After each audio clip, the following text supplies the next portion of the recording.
I don't know why I was led to talk about this today. I've learned and am still learning just to do what he says. Life's a whole lot easier when we do what he says, you know. I mean, I don't know, for me anyway.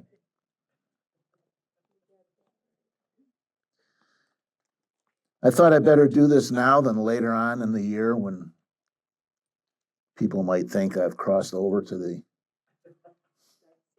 dark side. No, over to the Christmas side of things.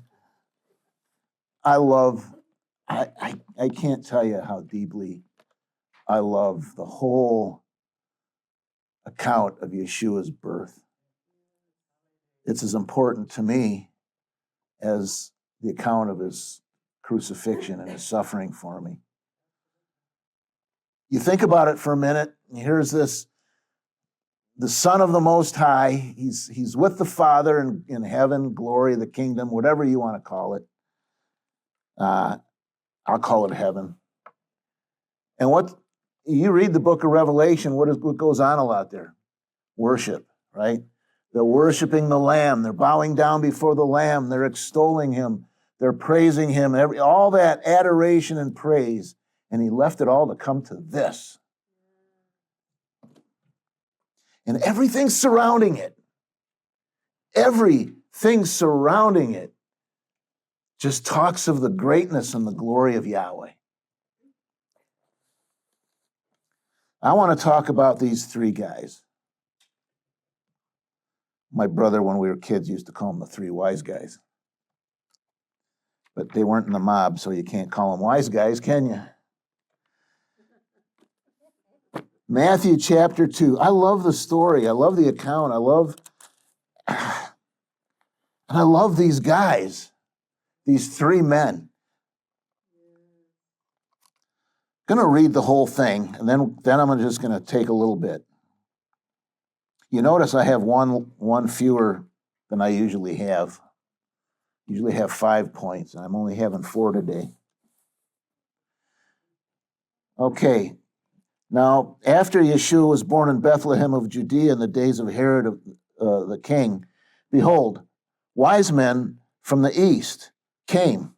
They were also called magi. Don't let that freak you out either, though. Wise men from the east came to Jerusalem, saying, "Where is he who has been born King of the Jews? For we have seen his star in the east and have come to worship him." When Herod the king heard this, he was troubled, and all Jerusalem with him. And when he had gathered all the chief priests and scribes of the people together, he inquired of them where the Messiah was to be born. And they said to him, "In Bethlehem of Judea. For thus it is written by the prophet, but you, Bethlehem, in the land of Judah, are not the least among the rulers of Judah. For out of you shall come a ruler who will shepherd my people Israel." Then Herod, when he had secretly called the wise men, determined from them what time the star had appeared. And he sent them to Bethlehem and said, "Go and search carefully for the young man, and when you have found him, bring back word to me that I may come and worship him also." When they had heard the king, they departed, and behold, the star which they had seen in the east went before them, till it came and stood over where the young child was. When they saw the star, they rejoiced with exceedingly great joy. And when they had come into the house, they saw the young child with Mary his mother, and fell down and worshipped him.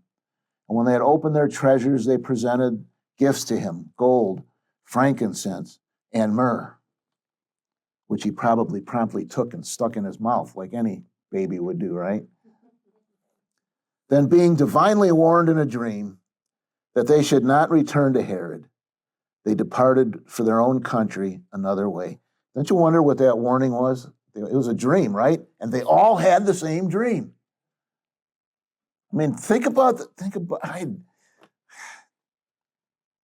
the math to that, right? I mean, think about the idea that what are the odds that three guys are going to have the exact same dream on the exact same night, giving them the exact same message?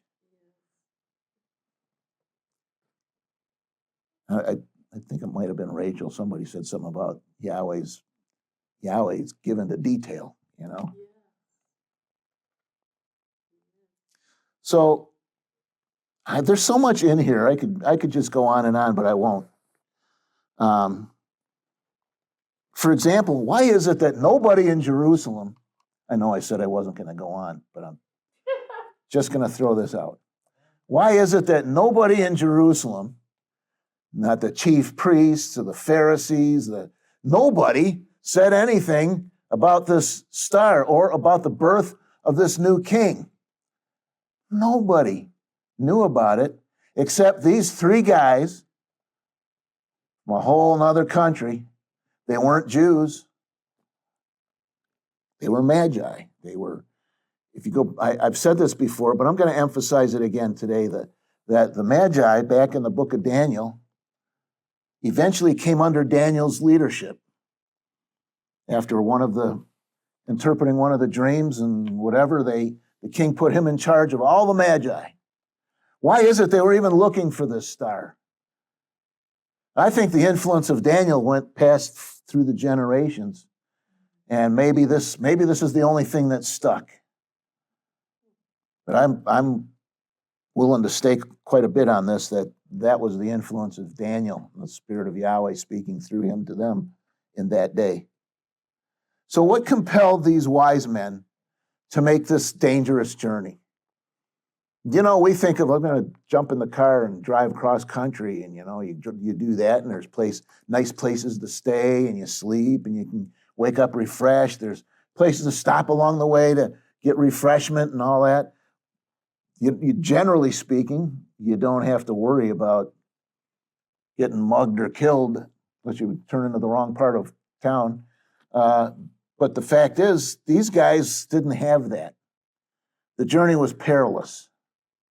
It was dangerous to travel at that time.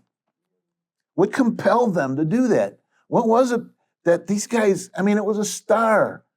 You know, what was it that compelled them? They realized something. It was the Spirit of Yahweh speaking through them, but they realized that something significant was taking place. And that something significant was about to start changing the world. And they wanted to be part of it. However insignificant it may have seemed to them or to anybody else.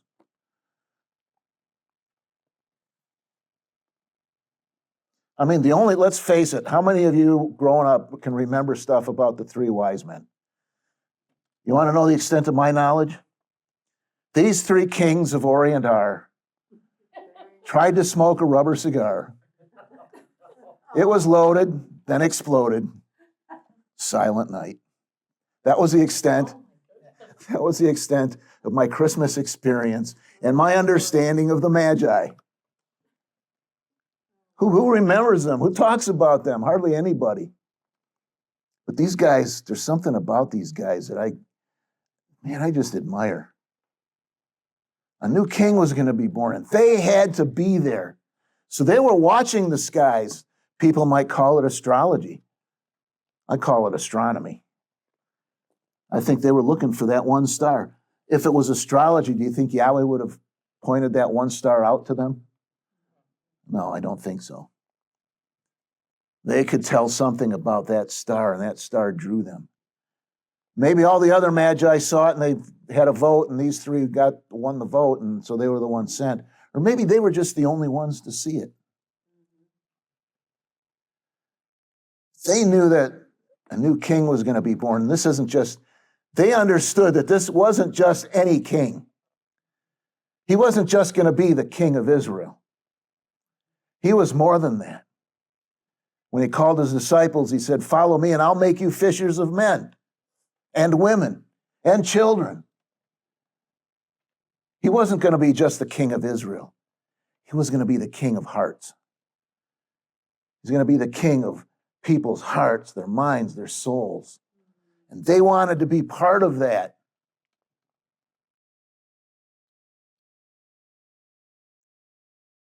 They left everything behind. They risked it all. They even put their own lives at risk through this journey. They left everything behind to seek him, to seek wherever that star was going to take them to that king. They knew at the end of that journey, they were going to see the king. Not a king, but the king. And this is what makes a wise man's journey. It's one of the things that makes a wise man's journey. It's a journey of faith. It's a journey of faith.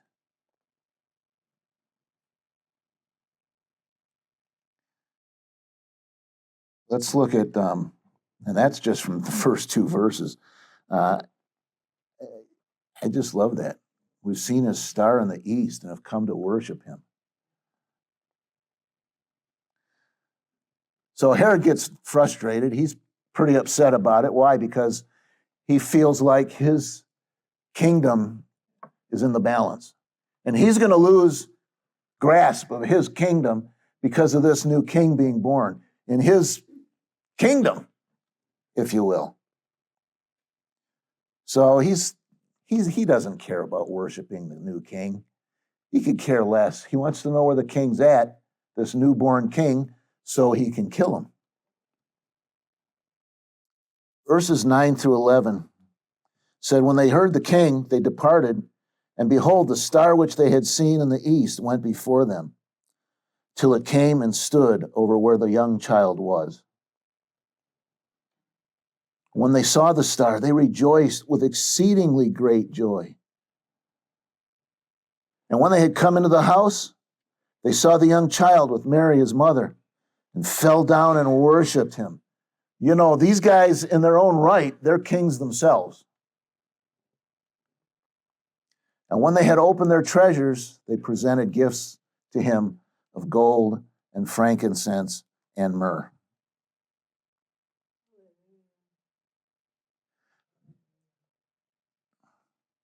They weren't sure where they were going.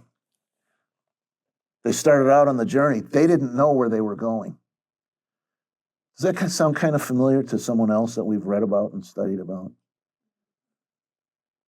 Abraham believed Yahweh, and he went out not knowing where he was going. The Spirit of Yahweh led him. Yahweh led the children of Israel with Moses, cloud by day and pillar of fire by night. So what's the big deal about them following a star? They only had that they only had that star to lead them, and that was it.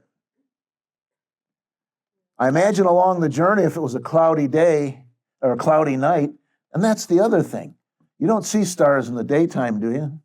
I don't know, maybe Yahweh did something special then, and that one star appeared.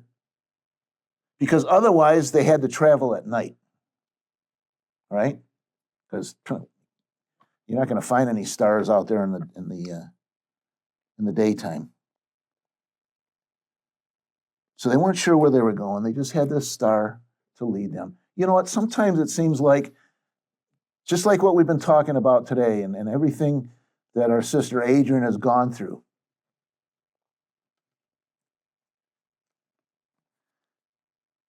I remember when Steve passed, I'm sure all of us who were here do. But there was one thing after another, family troubles that Adrian had to deal with. And she's never really had the opportunity to grieve the loss of her husband. So these things hit her hard. And that's why we hold her up. That's why we need to continue to hold her up.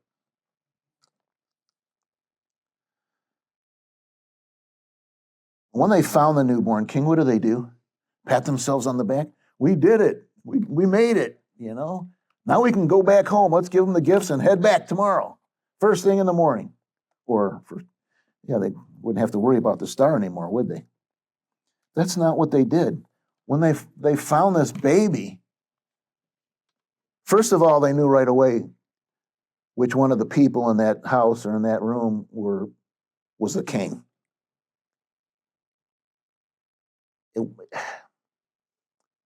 They didn't just, long live the king kind of thing. They worshiped him. They worshiped him. And Sometimes in life it gets like that. Sometimes maybe all it looks like is the night sky, and out of the billions of stars, there's nothing to point the way for us. Maybe sometimes we lose our way. I can't tell you how many times I've lost my way on this journey. I can tell you what, though. I can tell you that there was an equal number of times that Yahweh got me back on the road and back on the journey. Why? Because he is faithful. Why do we lose sight of that? If I can continue to remember that Yahweh is faithful, then I can expect the miraculous, which will cause me to experience the miraculous. And they worshiped him. They fell down, it says, and worshiped him. You know, that kind of worship takes humility. It's surrender. And that kind of worship's great joy. I mean, some of the songs when we worship, some of them they're serious. I mean, they're all serious, but some of them they have a serious topic, and we're humbled by them, as we should be. And then you hit the one that gets you going, you know, and there's this joy, there's this happiness. Although he has made me glad will never be the same. Kind of hard to sing that. Oh, wait. But you know what? Yahweh's faithful, and Yeshua's faithful. And when you worship like this kind of worship, humility, surrender, great joy, you know, faith, I don't know, you name it. These are all signs of true worship in a wise man's journey. A wise woman's journey is truly a journey of worship. It is a journey of faith. It's also a journey of worship. You see, I have verse 11 kind of split up a little bit. I want to talk about the presence. And when they had opened their treasures, they presented gifts to him: gold, frankincense, and myrrh. I did a little reading about that and how some of these things were made and what they represented. Gold obviously represents the wealth of the kings. You know, king, everything was made with gold. You know, their goblets and their stuff that they wore, and, you know, their emblems. And, you know, how many times have you seen pictures of the Roman eagle, and it's all like solid gold and this kind of stuff? It was the stuff of kingdoms and kings. They gave these gold to this child, this baby, because they were honoring him as the king. They weren't honoring him as a king. These three men recognized that this was the king, and they presented these gifts to him. I didn't realize this. Frankincense came from the sap of a tree. I didn't know that. But when it was dried and hardened, it was used in worship.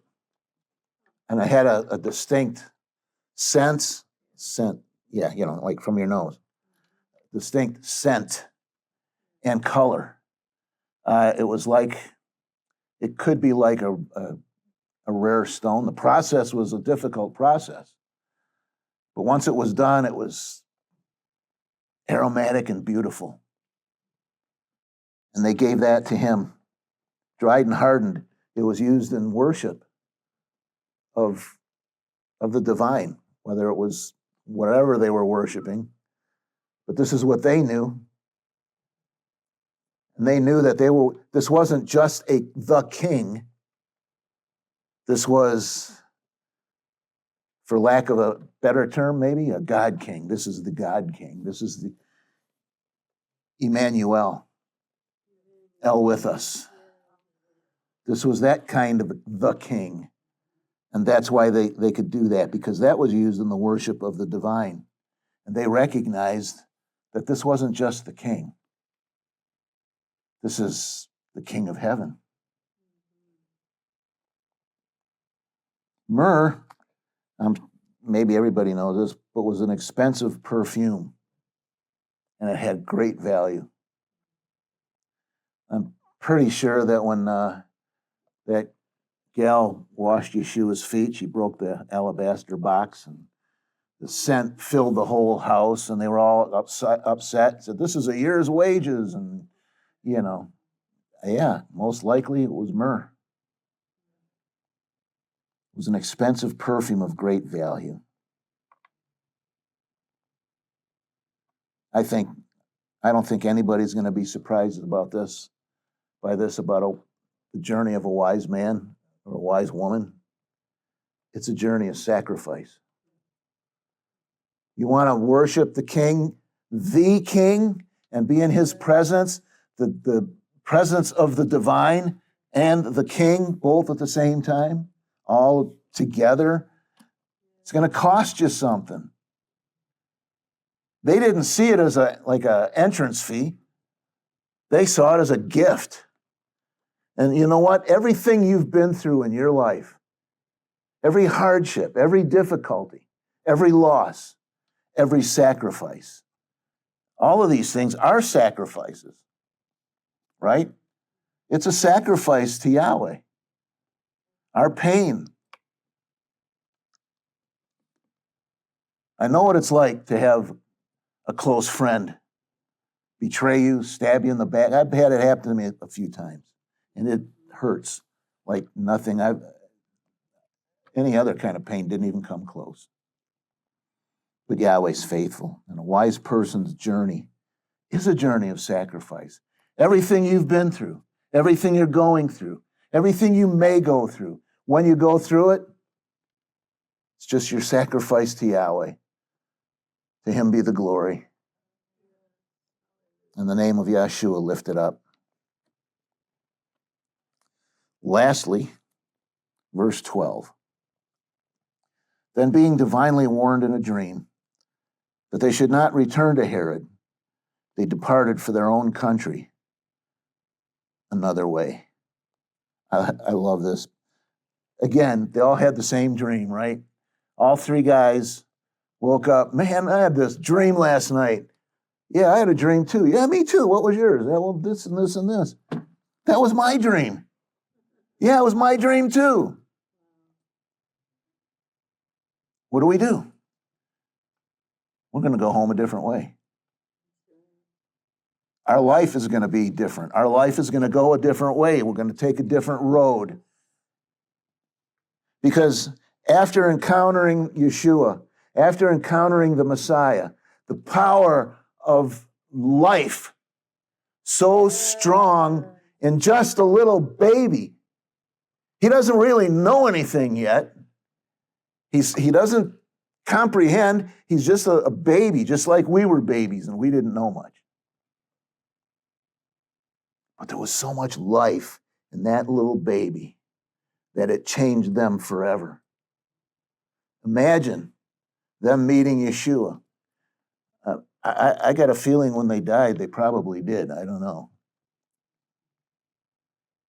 But after encountering the Messiah, you just can't go back the same way. You can't do the same things. You can't live the same life. Why? Because that life is over. There's a new life. There's a better life. There's a greater life. And you can't go the same way because everything changes. And when we encounter Yeshua, we can never go back that same way. They were changed, and we have been changed. We have been changed, and we are being changed. Paul talked about being changed from glory to glory. A wise man, a wise woman's journey, it's a journey of change. It's a great journey. Do you know what? When I think of adventure, I think of the journey of the wise men, because that's the journey that we're on. We've seen the King, haven't we? We've seen the divine. No man has seen Yahweh at any time, but when Yeshua said, if you see me, you've seen the Father. So in that regard, through faith in him, we've been allowed to get a glimpse of Yahweh because of him. May Yahweh bless you, watch over you. May Yahweh pour out his spirit upon you and prosper the way before you. And may you not only experience the miraculous, and may you participate in the miraculous. Hallelujah.